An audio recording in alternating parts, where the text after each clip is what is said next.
The steering wheel spun uselessly in my hands as my car careened toward the oak tree, brakes completely dead, and in that terrifying moment, I knew my own daughter had just tried to kill me. The impact threw me forward, airbag exploding in my face like a cruel slap from fate itself. When the world stopped spinning, I sat there bleeding from my forehead, thinking not about my injuries, but about the conversation I'd had with Rachel just 12 hours earlier. If you're watching this, subscribe and let me know where you're watching from. I should probably start from the beginning, though the beginning feels like a lifetime ago now. My name is Margaret Sullivan, but everyone calls me Maggie, and at 67 years old, I thought I'd seen every kind of betrayal life could offer. I was wrong. It started 3 weeks ago when my husband Robert passed away after 43 years of marriage. Lung cancer, quick and merciless, the kind that takes a good man before he's ready to go. Robert had been an investment banker, quiet and methodical about money, the type who read financial reports like bedtime stories. I knew he'd been successful, but I'd never paid much attention to the specific numbers. That was his domain, not mine. The day after the funeral, Rachel showed up at my house with her husband Brad and their 16-year-old son Tyler. I was still in my black dress, still feeling hollowed out by grief, when she walked into my kitchen like she owned the place. "Mom, we need to talk about Dad's will," she said, not even bothering with condolences or asking how I was holding up. "Rachel, honey, can't this wait? Your father's barely been gone 72 hours. The lawyer called," Brad interrupted, his voice sharp with excitement. "There's more money than we thought, a lot more." I stared at them, these two people I'd raised and welcomed into my family, and felt something cold settle in my stomach. "What are you talking about?" Rachel pulled out a thick manila envelope. "Dad was worth $30 million. Mom, $30 million. And according to this, it's all going to you." The number hit me like a physical blow. $30 million. Robert and I had lived comfortably, sure, but I'd had no idea we were that wealthy. He'd always been modest about money, driving the same car for 10 years, clipping coupons, insisting we didn't need a bigger house. "That's impossible," I whispered. "It's not impossible, it's just unfair," Rachel snapped. "You're 67 years old, Mom. What are you going to do with $30 million? Buy a yacht? Take cruises around the world? Meanwhile, Brad and I are drowning in debt. Tyler needs college money, and we're about to lose our house."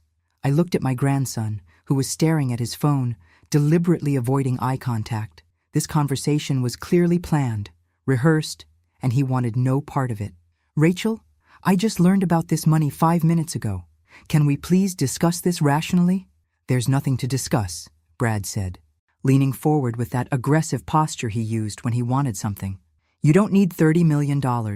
Nobody your age needs that kind of money. The responsible thing would be to distribute it now while we can all benefit from it." "The responsible thing," I repeated slowly, tasting the manipulation in those words. "And what exactly are you suggesting?" Rachel reached across the table and grabbed my hand, her fingers cold and clammy. "Transfer the inheritance to us. We'll take care of everything, Mom. You'll never have to worry about money or investments or any of that complicated stuff. We'll make sure you're comfortable for the rest of your life, the rest of my life." As if I were already dying, already irrelevant, already a burden to be managed rather than a person with her own wishes and dreams. "I need time to think about this," I said firmly. Rachel's mask slipped for just a moment, and I saw something ugly flash across her face. "Time to think? Mom, this is family. We're not asking you to think. We're asking you to do the right thing." But what Rachel didn't know was that 36 hours later, I'd be sitting in a wrecked car, wondering if doing the right thing was going to get me killed. The morning after Rachel's visit, I sat in my lawyer's office trying to process the reality of Robert's fortune. Harold Brennan had been our attorney for 20 years, a soft-spoken man with kind eyes who'd handled our wills, our house purchases, all the mundane legal business of a long marriage. "Your husband was very specific about his intentions, Maggie," Harold said, sliding a copy of the will across his desk. "Everything goes to you, with clear instructions that you should use the money however you see fit. He didn't want anyone else making decisions about your financial future." I ran my finger along Robert's signature, remembering how carefully he'd always signed important documents. Harold, I had no idea we had this much money. Robert was an exceptional investor. He also inherited a significant amount from his father's real estate business, money he invested wisely over the decades. The bulk of it came from a software company he bought stock in back in the 80s. Nobody expected it to become what it became. Microsoft. My husband had been quietly holding Microsoft stock for 40 years. Did Rachel know about this? I asked. Harold's expression darkened slightly. She's called my office 6 times in the past week, demanding details about the estate. I've told her repeatedly that I can only discuss this with you, but she's been quite persistent. Persistent, that was a polite way of putting it. That was a polite. Rachel had always been determined, even as a child, but somewhere along the way, that determination had twisted into something more demanding, more entitled. She wants me to transfer the money to her and Brad, I said. That's your decision to make, Maggie. But I feel obligated to mention that your husband specifically included a clause in his will. Harold flipped to the second page. If you choose to give away more than half the inheritance within the first year, the remainder goes to the American Cancer Society. Robert was very clear about this. He wanted to make sure you kept enough to live comfortably, regardless of family pressure. Family pressure. Robert had known. Somehow, he'd anticipated exactly what would happen after he died. I drove home slowly, thinking about the man I'd been married to for 4 decades. Robert had never been dramatic or confrontational, but he'd always been observant. He'd watched Rachel's marriage deteriorate over the years, watched Brad's business failures pile up, watched the way they looked at our house and cars and lifestyle with increasing resentment. He'd protected me even after death. My phone was ringing as I walked through the front door. Rachel, of course. Mom, Brad and I have been talking all night. We've come up with a plan that works for everyone. Rachel, I haven't even had time to process. We'll take $25 million, she continued, as if I hadn't spoken. That leaves you $5 million, which is more than enough for your needs. You can stay in the house, keep your car, live exactly like you have been.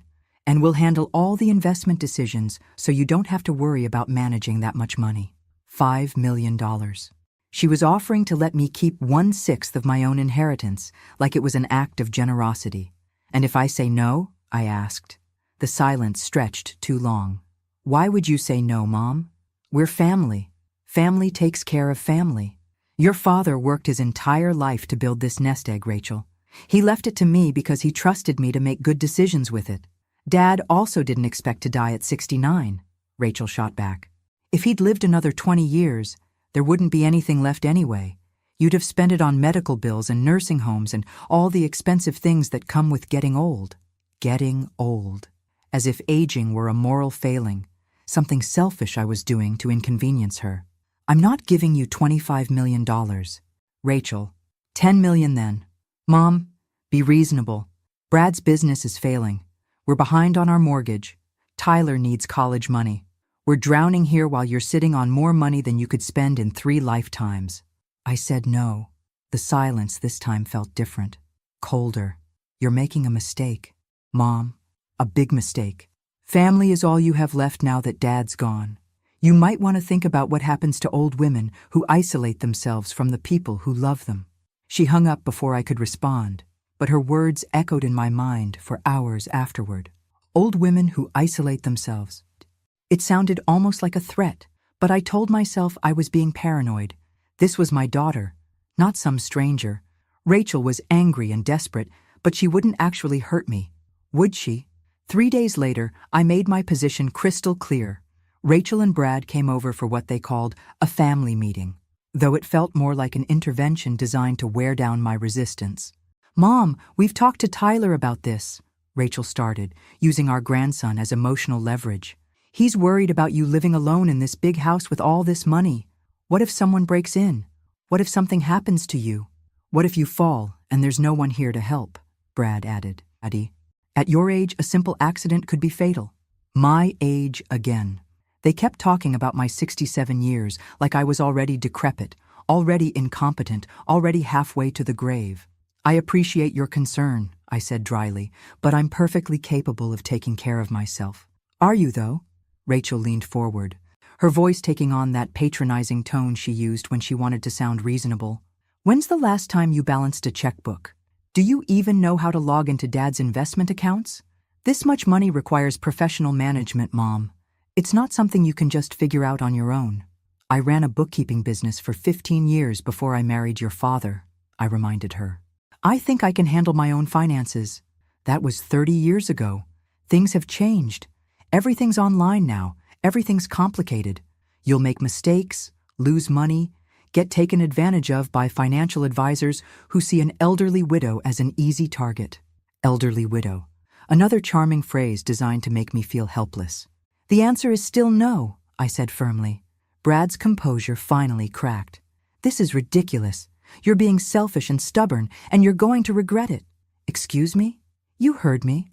You're acting like a spoiled child who won't share her toys. That money could change our lives, could secure Tyler's future, could solve all our problems. But instead, you want to hoard it like some miser. I stood up, my temper finally overriding my shock. Get out of my house. Mom, wait. Rachel tried to interject, but I was done being polite. Get out, both of you, and don't come back until you're ready to treat me with the respect I deserve. They left in a fury of slammed doors and screeching tires. I stood at my living room window, watching their car disappear down my street, and felt a mixture of relief and sadness. Relief because I'd finally stood up for myself. Sadness because I'd just burned bridges with my only child. But I'd made the right decision. Robert had left that money to me, not to Rachel and Brad. If they wanted financial security, they could work for it the same way Robert and I had. The next morning, I woke up to find my morning newspaper missing from the driveway. A small thing, but strange. I'd been getting the same paper delivered for 12 years, and it had never been late or misdelivered. The day after that, my mailbox was knocked over. The mail carrier said it looked like someone had hit it with a baseball bat, though no one had seen anything. On Thursday, I came home from grocery shopping to find my garbage cans scattered across the lawn, trash everywhere, as if someone had deliberately kicked them over. Small incidents, petty vandalism, the kind of thing teenagers might do on a dare. But the timing felt deliberate, calculated to make me feel unsafe in my own home. I didn't call Rachel to complain. I didn't call the police either, though I probably should have. Instead, I cleaned up the messes and told myself I was imagining patterns where none existed. But on Friday morning, when I went to start my car and the engine made a grinding sound it had never made before, I finally admitted what I'd been trying not to think. Someone was sending me a message, and that someone wanted me to understand exactly how vulnerable I was. Living alone in a big house with $30 million and no protection except the locks on my doors. The question was, how far were they willing to go to make their point? I was about to find out. Saturday morning, I had an appointment with my financial advisor downtown. Simple enough. A 20-minute drive through familiar neighborhoods to discuss how to invest Robert's inheritance responsibly. I'd made this trip dozens of times over the years, always feeling safe in my reliable Honda Civic. I should have known something was wrong when the brake pedal felt spongy as I backed out of my driveway. But I'd been distracted, thinking about the meeting ahead, mentally rehearsing questions about mutual funds and retirement planning. The morning was crisp and clear, the kind of October day that usually lifted my spirits. The first real sign of trouble came when I reached the stop sign at the end of my street. I pressed the brake pedal, and it went halfway to the floor before the car reluctantly slowed. Strange, but not alarming enough to turn around. I told myself it was probably just morning condensation on the brake pads, something that would work itself out after a few more stops. By the time I reached the main road, I knew I was in serious trouble. The pedal was going all the way to the floor now, and the car was barely slowing down. My heart started racing as I pumped the brakes frantically, feeling nothing but empty resistance. I was doing 45 miles per hour down a busy street with no way to stop. The intersection ahead had a red light. Cars were crossing from both directions, and I was approaching fast with no way to slow down. I laid on the horn and swerved into the left turn lane, missing a blue sedan by inches. The driver honked angrily, having no idea he'd just witnessed an attempted murder, because by then, I was certain that's what this was. The brake line hadn't failed naturally. Someone had cut it, someone had sabotaged my car, someone had sent me out this morning expecting me to die in a fiery crash that would look like nothing more than a tragic accident. The oak tree came into view as I crested the hill doing 50 miles per hour. A massive old tree, probably 100 years old, standing alone in a small park on the right side of the road. In that split second, I had a choice. Try to make the curve ahead and risk hitting other cars, or aim for the tree and hope the impact wouldn't kill me. I chose the tree.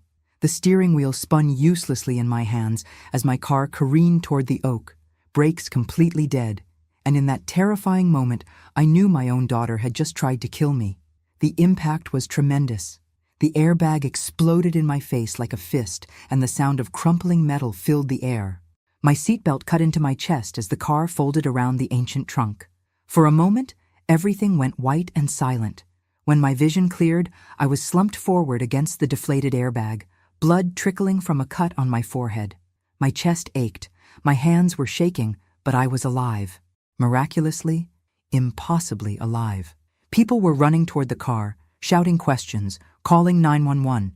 A young man with kind eyes pried open my driver's door and knelt beside me. "Ma'am, don't move. The ambulance is coming. You're going to be okay." But as I sat there waiting for help, one thought kept cycling through my mind.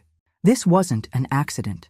Someone had tried to kill me for $30 million, and they'd failed, which meant they'd probably try again. And I had a pretty good idea who that someone was. The paramedics arrived within minutes, checking my pulse, shining lights in my eyes, asking standard questions about pain and dizziness. I answered honestly. I was hurt, but not seriously injured, shaken, but coherent. "You're very lucky," the lead paramedic said, as they loaded me into the ambulance. "Cars don't usually survive impacts like that. That tree probably saved your life by stopping you before you could hit something worse." Lucky. If only he knew how unlucky I'd really been. At the hospital, while doctors stitched up my forehead and x-rayed my ribs, I had time to think. Someone had sabotaged my car, counting on me to die in the crash. If I had died, Rachel would have inherited everything. There wouldn't have been time for the 1-year clause in Robert's will to take effect. But I was alive, and now I knew exactly what my loving daughter was capable of. The question was, what was I going to do about it? They released me from the hospital that evening with a concussion, 3 stitched-up cuts, and bruised ribs that would ache for weeks. Rachel showed up just as I was being discharged, playing the role of the concerned daughter with Oscar-worthy dedication. "Oh, Mom, thank God you're okay," she said, rushing to embrace me. When the hospital called, I was terrified. I got here as fast as I could. The hospital called her. Interesting. I was listed as single on all my medical forms. Robert's death had changed that status, which meant Rachel was no longer my emergency contact. Yet somehow she'd been notified within hours of my accident. "How did you know I was here?" I asked carefully. "Tyler saw it on social media. Someone posted a video of your car wrapped around that tree. We've been worried sick." A video. Of course. In today's world, every tragedy becomes entertainment for strangers with smartphones. "The important thing is that you're safe," Brad said, appearing beside her with flowers that looked like they'd come from the hospital gift shop. "Though this really makes us think about what we discussed the other day. You're not getting any younger, Maggie, and accidents like this are going to become more common. More common." As if brake failure was a natural consequence of aging, rather than deliberate sabotage. "The police officer said it looked like brake failure," Rachel continued. "Probably just wear and tear on an older car. These things happen. But I'd had my car serviced 2 months ago. The mechanic had specifically checked the brakes and pronounced them in excellent condition. Brake lines don't just spontaneously fail on well-maintained vehicles. I suppose you'll want to stay with us while you recover," Rachel said. "You shouldn't be alone right now, not with a concussion. What if you fall? What if something happens during the night?" The offer sounded generous, caring, exactly what a loving daughter should suggest. But all I could think about was how convenient it would be for them to have me under their roof, vulnerable and isolated from anyone who might ask difficult questions. "Thank you, but I'll be fine at home," I said firmly. "Mom, be reasonable. You can barely walk without wincing. You need someone to take care of you." I said I'll be fine. Rachel's mask slipped slightly, just enough for me to see the frustration underneath. She'd orchestrated this whole scenario, the brake failure, the near-fatal accident, the hospital stay, all to position herself as my rescuer, the devoted daughter taking care of her helpless mother. My refusal to cooperate was ruining her script. "Well, at least let us drive you home," Brad said. Your car is totaled, and you're in no condition to call a taxi. I agreed to the ride because I didn't have much choice, but I sat in their back seat, studying their faces in the rearview mirror, watching for tells, for signs of guilt or nervousness. Rachel chattered nervously about physical therapy and home health aids. Brad kept glancing at me in the mirror, his expression unreadable. When we reached my house, they insisted on coming inside, checking the locks, making sure I had everything I needed. Their concern felt suffocating, performative, like actors overplaying their roles. "Promise you'll call if you need anything," Rachel said, as they finally prepared to leave. "Anything at all, Mom. We're here for you." After they left, I sat in my living room with the lights off, thinking someone had tried to kill me today, and that someone was almost certainly my own daughter. The realization should have destroyed me, should have sent me into a spiral of grief and disbelief. Instead, I felt something I hadn't expected: clarity. If Rachel was willing to commit murder for $30 million, she wasn't going to stop just because the first attempt had failed. She'd try again, probably soon, and next time she might succeed. Unless I stopped her first. But to stop her, I'd need proof. Something more concrete than suspicions and coincidences. I'd need evidence that would hold up in court, evidence that would expose her for what she really was. Monday morning, I called a security company and had cameras installed throughout my house. Tiny, wireless cameras that could record everything and upload the footage to a cloud server. The technician, a young woman named Sarah, was professional and discreet. "Are you concerned about break-ins?" she asked, as she positioned a camera near my front door. "I'm concerned about people who might want to hurt me," I said honestly. She paused in her work, studying my bruised face and bandaged forehead. "These cameras will record everything. Motion-activated, high-definition, night vision capability. If someone tries something, we'll catch it." "Good," I said. "That's exactly what I'm hoping for." The cameras had been recording for exactly 4 days when they captured something that made my blood run cold. I was reviewing the footage on my laptop, fast-forwarding through hours of empty rooms and routine activities, when I spotted movement in my kitchen at 2:17 a.m. Rachel had a key to my house. I'd given it to her years ago for emergencies. But this wasn't an emergency. This was reconnaissance.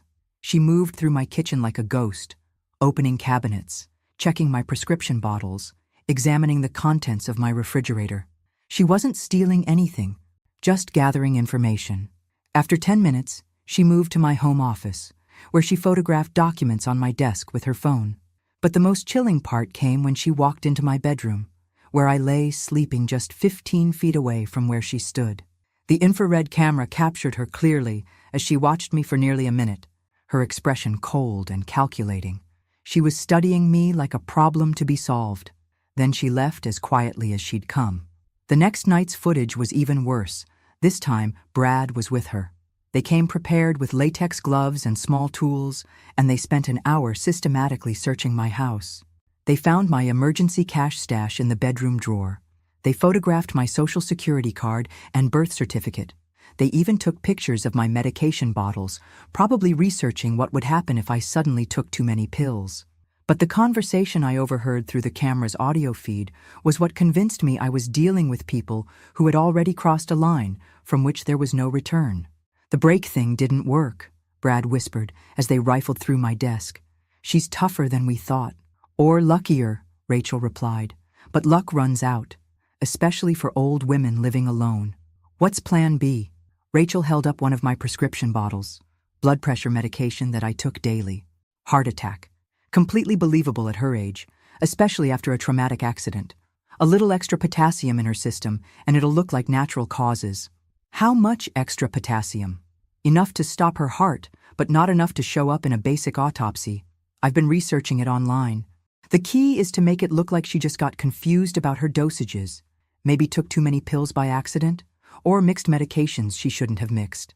My hands shook as I watched my daughter plan my murder with the casual efficiency of someone discussing a grocery list. This wasn't a moment of desperation or anger. This was premeditated, calculated, cold-blooded planning. "When?" Brad asked. "Soon. The longer we wait, the more suspicious it becomes.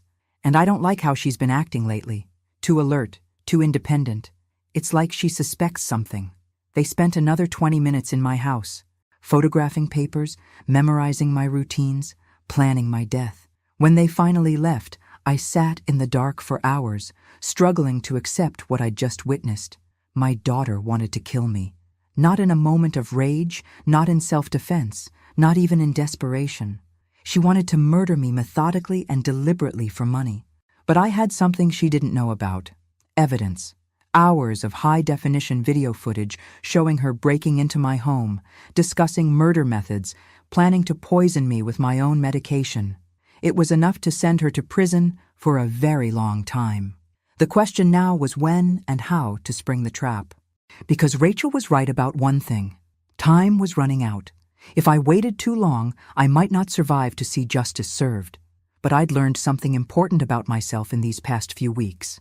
I was tougher than anyone thought, tougher than Rachel expected, tougher than Brad anticipated, and maybe even tougher than I'd realized. I'd survived one murder attempt already. Now it was time to make sure there wouldn't be a second one. The hunter was about to become the hunted, and my dear daughter was in for the surprise of her life. The next morning, I called Detective Maria Santos at the county sheriff's office. I'd met her 2 years earlier when our neighborhood had a string of break-ins, and she'd impressed me with her thoroughness and intelligence. If anyone could help me navigate this nightmare, it would be her. "Mrs. Sullivan, I remember you," she said when I identified myself. "How can I help you today?" "I need to report a conspiracy to commit murder," I said, my voice steadier than I felt.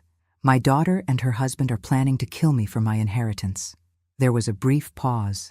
"Ma'am, those are serious accusations. Can you come in and file a formal report?" "I have video evidence," I continued. "Multiple recordings of them breaking into my house, discussing murder methods, and planning to poison me with my own medication." The pause was longer this time. "Mrs. Sullivan, I'm going to need you to come in immediately and bring those recordings with you." An hour later, I sat in Detective Santos's office, watching her face change as she reviewed the camera footage on my laptop. Her expression grew darker with each passing minute, and by the time she'd seen Rachel and Brad's midnight planning session, she was practically radiating anger. "This is unbelievable," she said, pausing the video at a particularly damaging moment where Rachel was explaining how much potassium it would take to trigger a fatal heart attack. "Your own daughter. I know it's hard to believe." "Oh, I believe it," Detective Santos interrupted. "I've been doing this job for 15 years, Mrs. Sullivan. I've seen children kill their parents for a lot less than $30 million. What I can't believe is how casually they're discussing it, like they're planning a dinner party." She leaned back in her chair, studying me carefully. "The question is, what do you want to do about it? We have enough evidence here to arrest them both on conspiracy charges, but if we move too quickly, they might claim it was all just talk, that they never intended to follow through. What are you suggesting?" "We let them try." Her eyes were hard as flint. "We set up surveillance. We wire you with recording equipment, and we let them make their move. When they actually attempt to poison you, we'll have them dead to rights on attempted murder charges." The thought of deliberately putting myself in danger, of allowing Rachel to think she was succeeding in killing me, made my stomach turn. But Detective Santos was right. Conspiracy to commit murder was one thing, but attempted murder carried a much longer prison sentence. "How do we keep me safe while they're trying to kill me?" "We'll have officers positioned around your house, medical personnel standing by, and you'll be wearing a wire that will monitor constantly. The moment they make their move, we'll intervene." I thought about Robert, about the life we'd built together, about the daughter I'd raised who was now plotting my death. He would have wanted justice. He would have wanted Rachel to face consequences for her choices. "Okay," I said finally. "Let's do it." Detective Santos smiled grimly. "Good. Because frankly, Mrs. Sullivan, people like your daughter don't stop until someone stops them. This might be your only chance to make sure you live to enjoy that inheritance your husband left you." We spent the next 2 hours planning the operation. I would continue my normal routine, acting as if I suspected nothing. When Rachel and Brad made their move, I'd wear a wire and pretend to be their victim. The police would be watching everything, ready to move the instant my life was in real danger. "One more thing," Detective Santos said as I prepared to leave. "Whatever happens, don't try to be a hero. These people have already shown they're willing to commit murder. If something goes wrong, if you feel like you're in genuine danger, just say the code word butterfly and we'll come in immediately. Butterfly. Such a delicate word for such a deadly situation. But as I drove home, I felt something I hadn't experienced since Robert's death. A sense of purpose. Rachel thought she was hunting a helpless old woman. She had no idea she was walking into a trap that would destroy her life as thoroughly as she'd tried to destroy mine. Let the games begin. Rachel called the next evening, her voice honey-sweet with false concern. Mom, I've been thinking about what happened with your car accident. You're still recovering, and I feel terrible about not being more supportive. That's very kind of you, sweetheart, I said, playing my part perfectly, while the tiny recording device taped to my chest captured every word. Why don't I come over tomorrow and make you dinner? Like when I was little, remember? We can spend some quality time together, just the two of us. Just the two of us. Perfect for murder, in other words. That sounds wonderful, Rachel. I'd love that. Great. I'll come by around 6. I'll bring groceries and cook your favorite meal, that chicken casserole you used to make for me when I was sick. The irony was almost too much. She was going to poison me with a meal that represented maternal comfort and care. If I weren't wearing a wire for the police, I might have laughed at the twisted symbolism. The next day crawled by with agonizing slowness. I could see unmarked police cars positioned strategically around my neighborhood, and I knew Detective Santos was monitoring my wire from a van parked 3 blocks away. Medical personnel were standing by at the local hospital, ready to pump my stomach or provide whatever emergency care might be needed. Rachel arrived precisely at 6 o'clock, carrying grocery bags and wearing the brightest smile I'd seen on her face in weeks. She looked like a woman without a care in the world, not someone planning to commit matricide before dessert. You look tired, Mom, she said, kissing my cheek with lips that felt cold against my skin. Have you been sleeping okay since the accident? Not really, I admitted, which was true enough. I keep thinking about what might have happened if I hadn't been wearing my seatbelt. Well, you're safe now. That's what matters. She bustled into the kitchen, unpacking ingredients with the efficiency of someone who'd planned this meal very carefully. Why don't you relax in the living room while I cook? I want to pamper you tonight. I settled into my favorite armchair, watching through the kitchen doorway as Rachel prepared what she intended to be my last meal. She moved confidently, seasoning the chicken, chopping vegetables, boiling noodles. Everything looked normal, domestic, loving, until she thought I wasn't looking. I caught the moment in my peripheral vision, Rachel opening her purse and pulling out a small prescription bottle. She glanced toward the living room, confirming I was distracted by the television, then quickly shook several pills into her palm. With practiced movements, she crushed the pills with the flat side of a knife and stirred the powder into the casserole. Potassium supplements, just like she'd discussed with Brad on the surveillance footage. Dinner's almost ready, she called out cheerfully, as if she hadn't just seasoned my food with enough medication to stop my heart. My hands were shaking, but I forced myself to stay calm. The wire was recording everything. The police were listening. I just had to survive the next hour without actually eating enough poisoned casserole to kill me. Rachel brought me a plate piled high with chicken, noodles, and vegetables. It looked delicious, perfectly normal, exactly like the comfort food she'd promised. She settled into the chair across from me with her own plate, which I noticed contained significantly less food than mine. This looks wonderful, sweetheart, I said, taking a small forkful and moving it toward my mouth. I made it with extra love, she replied, watching me intently. Extra love, extra potassium. Same thing apparently in Rachel's twisted mind. I pretended to eat, moving food around on my plate, taking tiny bites and chewing carefully before spitting them into my napkin when she wasn't looking. It was a delicate dance, appearing to consume the meal while actually avoiding the poison. After 20 minutes, Rachel started looking concerned. You're not eating much, Mom. Is something wrong with the casserole? It's delicious, honey. I guess I'm just not as hungry as I thought. But you need to keep your strength up, especially after the accident. Here, let me heat this up for you. Sometimes food tastes better when it's really hot. She took my plate back to the kitchen, and I heard the microwave running. When she returned, the casserole was steaming, and she'd added an extra helping. There, that should be much better. This time, she didn't leave me alone. She sat directly across from me, watching every bite, encouraging me to eat more, commenting on how much better I looked already. The attention was suffocating, maternal, and absolutely terrifying. I managed to eat about a quarter of the poisoned food, enough to make me sick, but hopefully not enough to kill me, before I started feeling the effects. My heart began racing, my vision blurred slightly, and my hands developed a tremor I couldn't control. "Mom, are you okay?" Rachel asked, but there was excitement in her voice rather than concern. "I feel strange," I said, which wasn't acting anymore. "Dizzy, like my heart is beating too fast." "Maybe you should lie down," she suggested, standing quickly.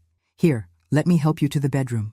But instead of helping me, she stepped back and watched as I struggled to stand on increasingly unsteady legs. She was studying me like a scientist observing a lab rat, taking mental notes on the progression of symptoms. That's when I realized she wasn't planning to call 911. She was going to sit there and watch me die, probably coaching me through my final moments with fake comfort while secretly celebrating her victory. My daughter was a monster, and I was about to give her exactly what she deserved. "Butterfly," I whispered, just loud enough for the wire to pick up. The word had barely left my lips when everything happened at once. My front door exploded inward as police officers stormed into the house, weapons drawn, shouting commands. Detective Santos burst through the kitchen door, followed by paramedics who immediately surrounded me with emergency equipment. Rachel's face went through an entire spectrum of emotions in about 3 seconds. Confusion, panic, realization, and finally, pure rage. "What is this?" she screamed, backing against the wall as officers moved to restrain her. "What's happening? Mom, what did you do?" "Ma'am, you're under arrest for attempted murder," Detective Santos said, producing handcuffs. "You have the right to remain silent." "This is insane. I was taking care of my mother. She's having some kind of medical emergency." But even as she protested, the paramedics were testing my blood pressure, checking my pulse, and preparing to transport me to the hospital. My heart was racing dangerously fast, and my body was struggling to process the potassium overload I deliberately consumed. "We'll need to pump her stomach," one of the paramedics said, "and get her on cardiac monitoring immediately." "No!" Rachel shouted, fighting against the handcuffs. "You don't understand. She's confused. She's paranoid. She's been acting strange since Dad died." Detective Santos held up her phone, which had been recording Rachel's voice through my wire. "Ma'am, we have you on tape discussing murder methods with your husband. We have video footage of you breaking into your mother's house multiple times. And we just watched you poison her food with crushed potassium supplements." The fight went out of Rachel all at once. She slumped against the wall, her face pale and slack with shock. "How long have you been watching me?" she asked quietly. "Long enough," I said, my voice hoarse but stronger than I felt. "Long enough to see exactly what kind of person you really are." As the paramedics loaded me onto a stretcher, I caught Rachel's eye one last time. "Your father would be ashamed of you," I said. "He loved you so much, and this is how you honor his memory? By trying to murder the woman he spent his life protecting?" Rachel started crying then. Not tears of remorse, but tears of rage and frustration. She was crying because she'd been caught, not because she regretted what she'd tried to do. "You don't understand," she sobbed as the officers led her toward the door. "You don't understand what it's like, watching you sit on all that money while we struggle. It wasn't fair. It wasn't right." "Murder is never right," Detective Santos said firmly. "And $30 million is never worth your mother's life." "It would have been quick," Rachel said, looking directly at me. "I would have made it quick and painless. That's more mercy than you showed me, making me beg for money that should have been mine anyway."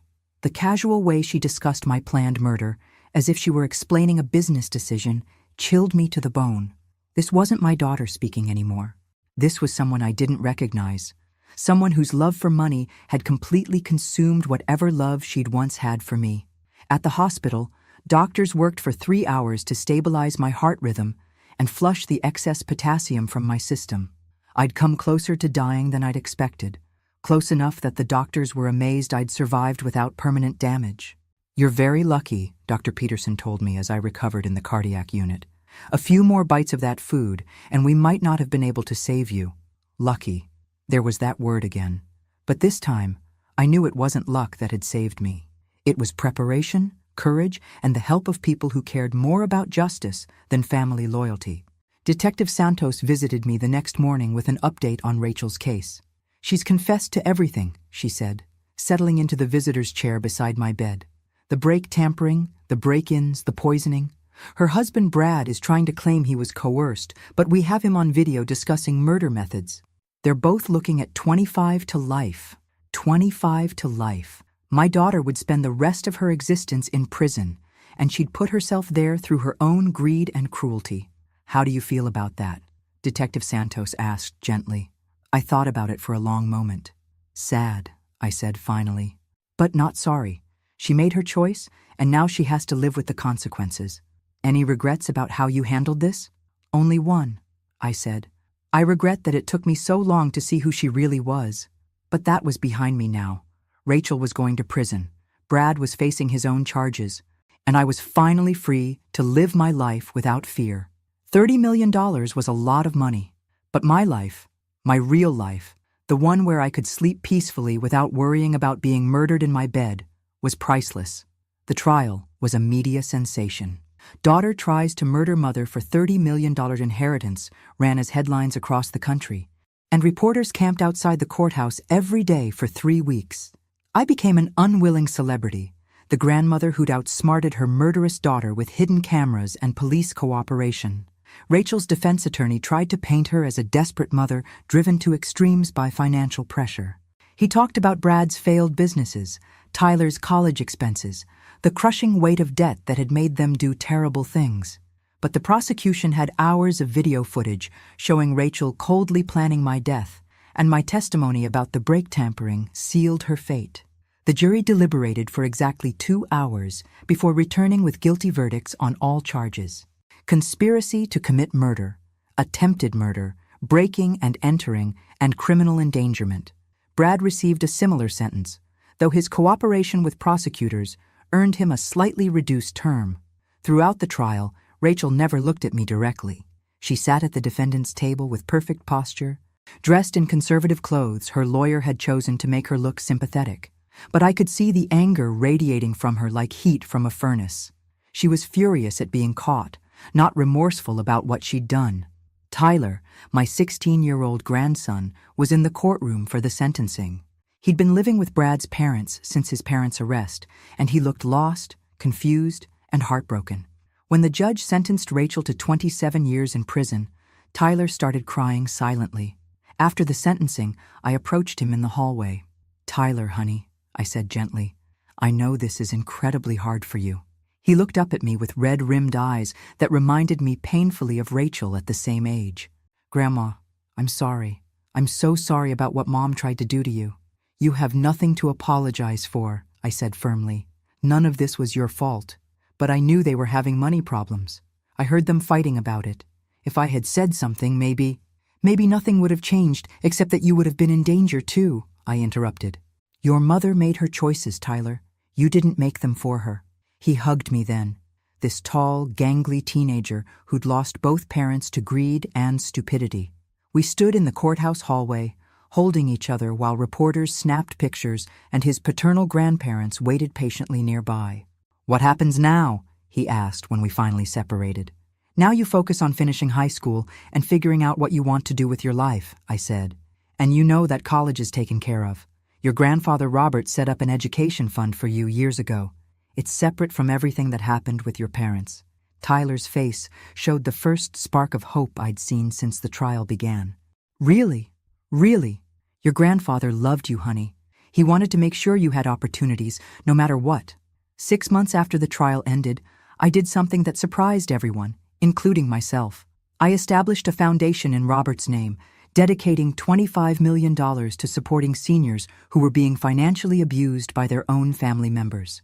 The remaining $5 million was more than enough for me to live comfortably for the rest of my life. The Robert Sullivan Foundation for Elder Protection provided legal assistance, counseling services, and safe housing for older adults whose children or grandchildren were stealing from them, manipulating them, or worse. It turned out to be a more common problem than I'd ever imagined. Detective Santos, who'd become a friend during the investigation, helped me understand the scope of the issue. Elder abuse is one of the fastest-growing crimes in America, she explained over coffee one afternoon. And family members are the perpetrators in about 60% of cases. What Rachel did to you wasn't unusual, Maggie. It was just unusually well documented. The Foundation's first client was a 73-year-old woman named Dorothy, whose son had been forging her signature on checks and slowly draining her life savings. Her story was heartbreakingly similar to mine, except that Dorothy didn't have hidden cameras or $30 million to protect herself with. I never thought my own son would steal from me, she told me during our first meeting.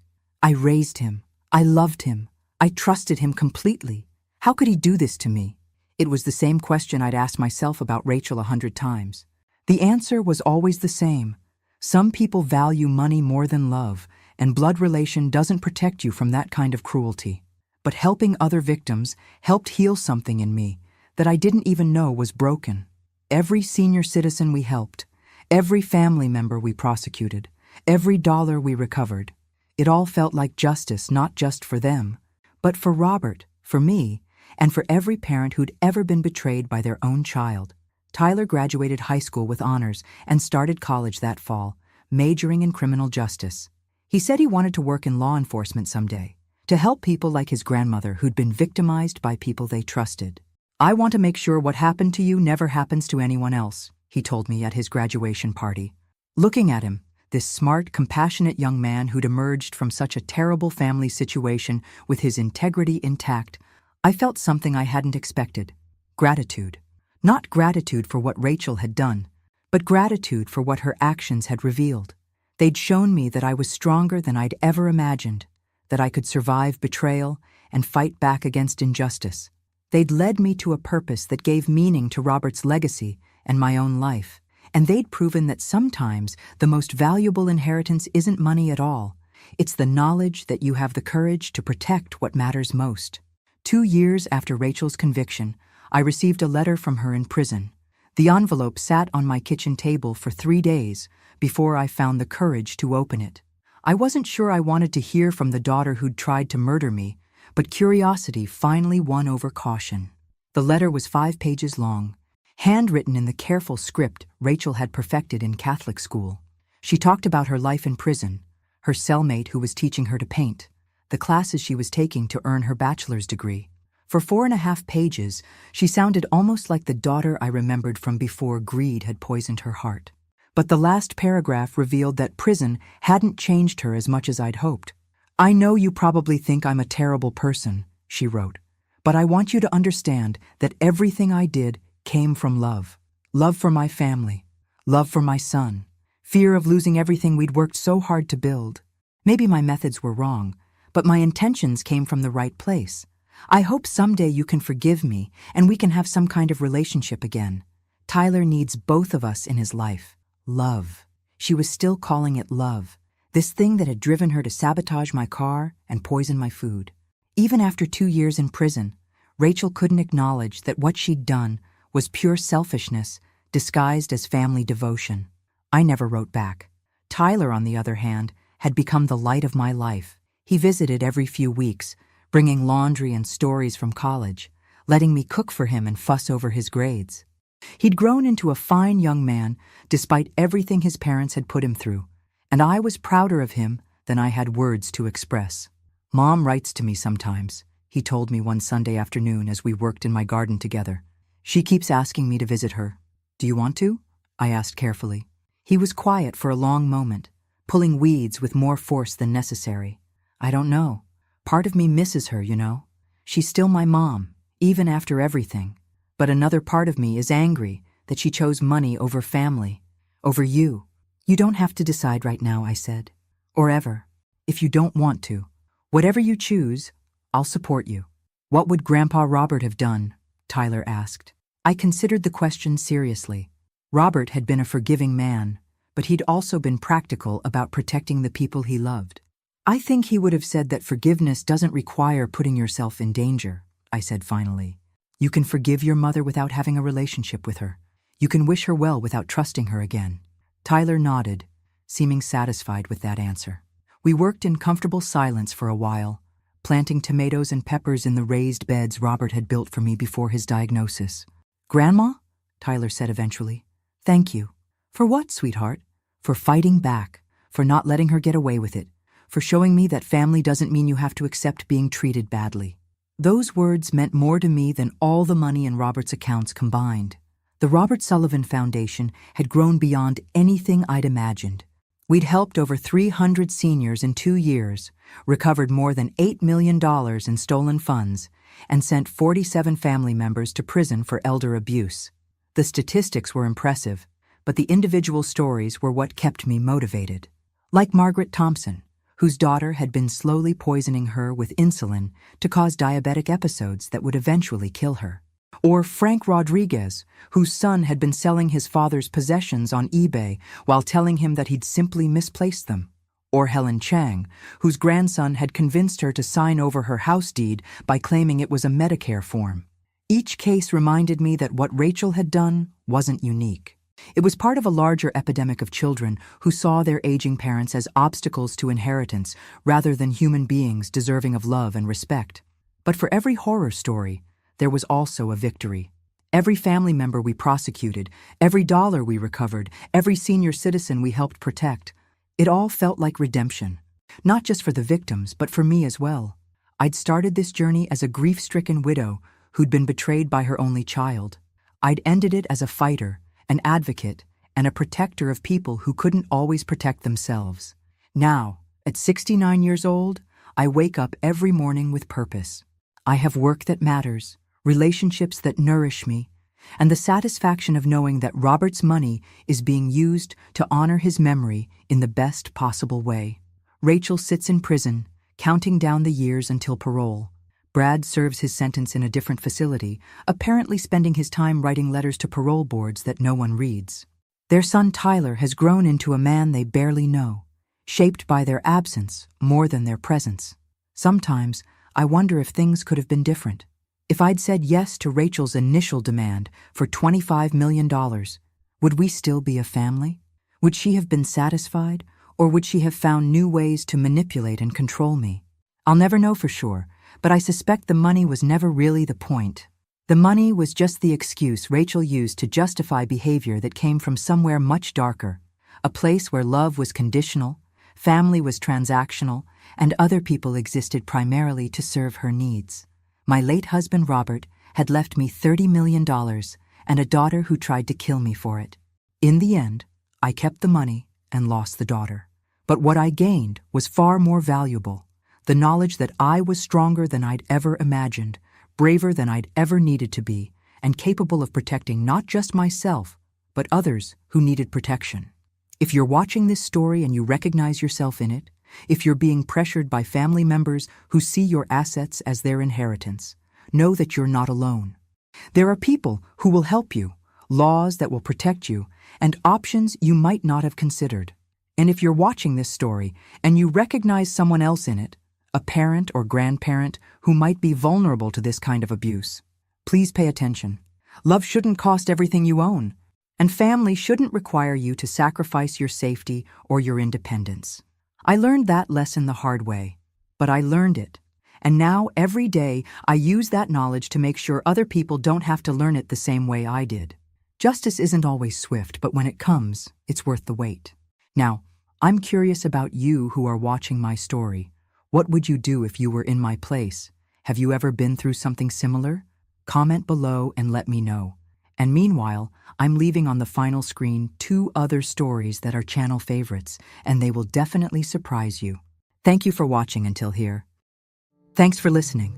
Don't forget to subscribe and feel free to share your story in the comments. Your voice matters.